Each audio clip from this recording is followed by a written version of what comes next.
एक बार एक सेठ ने एक शोरूम खोला और एक बुजुर्ग को इनॉग्रेशन के लिए बुलाया। उद्घाटन के बाद जैसा कि होता है कि शोरूम के मालिक ने उन बुजुर्ग की बड़ी इज्जत की। बड़ी इज्जत अफजाई करने के बाद उनको बताया कि देखिए, यहाँ पे 21,000 चीज़ें हैं इस शोरूम में बेचने के लिए। इसमें से आपको जो भी चाहिए, जितनी चाहिए आप ले लीजिए। बुजुर्ग हंसे और बोले कि इनमें से एक भी चीज़ मुझे जीने के लिए ज़रूरी नहीं लगती। मुझे तो इस बात का ताज्जुब होता है, आश्चर्य होता है कि इंसान इन सभी गैर ज़रूरी चीज़ों का इस्तेमाल करता कहाँ है। अब देखिए, एयर फ्रेशनर के बिना किसकी सांस रुक गई? फेस वॉश का इस्तेमाल नहीं किया तो कौन काला हो गया? होम थिएटर लाकर कितने लोग कलाकार बन गए? कंडीशनर से किसके बाल मुलायम और काले हुए हैं?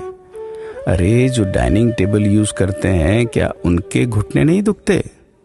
थोड़ा दिमाग पर जोर डालकर याद कीजिए कि हैंड वॉश के बिना आपके किस दादा के पेट में कीड़े हो गए थे।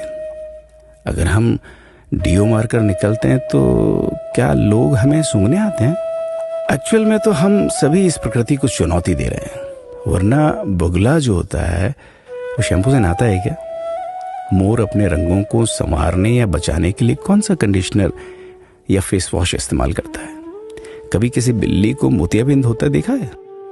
किसी खरगोश के बाल कभी गिरते हुए या सफेद होते हुए देखे हैं? इनहेलर या बाम के बिना भी कुत्ते के सूंघने की क्षमता उतनी ही तेज है। मधुमक्खी का शुगर लेवल बिना दवाई के भी कंट्रोल में ही है। अलार्म के बिना भी मुर्गा रोज उठकर बांग देता है। दरअसल इंसान पैसा खर्च करके दुखी होने की चीजें खुद ही खरीदता रहता है। नेट बंद तो दुखी, लाइट जाए तो दुखी, मोबाइल का चार्जर खराब तो दुखी, केबल टीवी कट जाए तो दुखी, मच्छर मारने की दवाई ना मिले तो दुखी, महिलाओं को मेकअप ना मिले तो दुखी, मैचिंग कपड़े नहीं मिले तो दुखी। आजकल इंसान 10 मिनट में 20 तरह से दुखी और परेशान रहता है। बाकी तो गुड़ की रोटी या प्याज रोटी खाकर हाथों का तकिया बनाकर पीपल के नीचे जो आराम से सो जाता है, उसे दुखी करने के लिए तो फरिश्तों को नीचे आना पड़ता है। ये सब देखा देखी का खेल है। सच तो यह है कि सुखी रहने के लिए बहुत कम खर्चा होता है, लेकिन दूसरों को दिखाने में कि मैं कितना सुखी हूं, इसी में बहुत ज्यादा खर्चा होता है।